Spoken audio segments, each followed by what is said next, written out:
രാജാ സാഹിബ് വരുന്നേ വഴി Marico. 2026 തലപതിയുടെ last movie കാണാമെന്ന് പറഞ്ഞാൽ ഞാൻ ഒരു വേസ്റ്റ് മൂവിക്കാണ് തല വെച്ച് കൊടുത്തത്. ജാരസന്തതിയാണ്.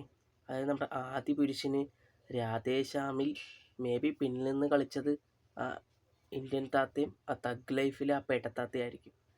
അവരുടെയൊക്കെ കറുത്ത കാര്യങ്ങളുണ്ടെങ്കിലാണ് ഇങ്ങനത്തെ ജാരസന്തതികളൊക്കെ ജനിച്ചു വെച്ച് തൊലിഞ്ഞ പടം ഞാൻ അടുത്ത കാലത്തൊന്നും കണ്ടിട്ടില്ല. 2026 ഒരു വേസ്റ്റ് മൂവിയാണെന്ന് പറഞ്ഞാൽ തെറ്റില്ല. ബിക്കോസ് ഈ ഒരു സിനിമ കാട്ടവരാതം എന്നൊക്കെ പറഞ്ഞാൽ കുറഞ്ഞു പോകും.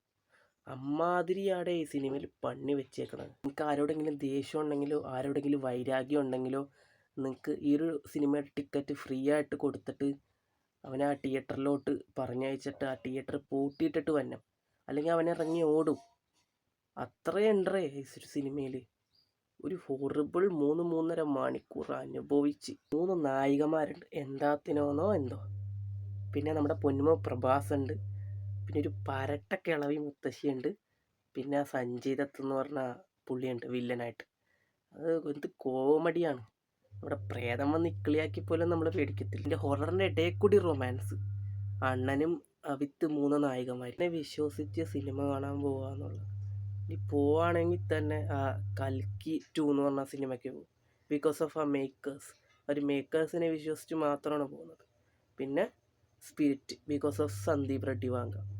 അല്ലാതെ ഇവൻ്റെ സിനിമയ്ക്ക് ഇനി പോക്കുണ്ടാവില്ല. സന്താനത്തിൻ്റെ ഒരു സിനിമയുണ്ട് ഈ DD റിട്ടേൺസ് എന്ന് പറഞ്ഞാൽ. അതും ഇതേപോലത്തെ ഒരു ഹൊറർ പ്രേതപ്പടമാണ്. ഹൊറർ കോമഡി ജോണറിൽപ്പെട്ട ഒരു പടമാണ്. അപ്പോൾ അത് ഇതിനെക്കാട്ടും ഫാർ ബെറ്ററാണ്. മാരുതി ദസാറി എന്ന് പറഞ്ഞൊരു മനുഷ്യനാണ് ഈ സിനിമ ഡയറക്റ്റ് ചെയ്തിരിക്കുന്നത്.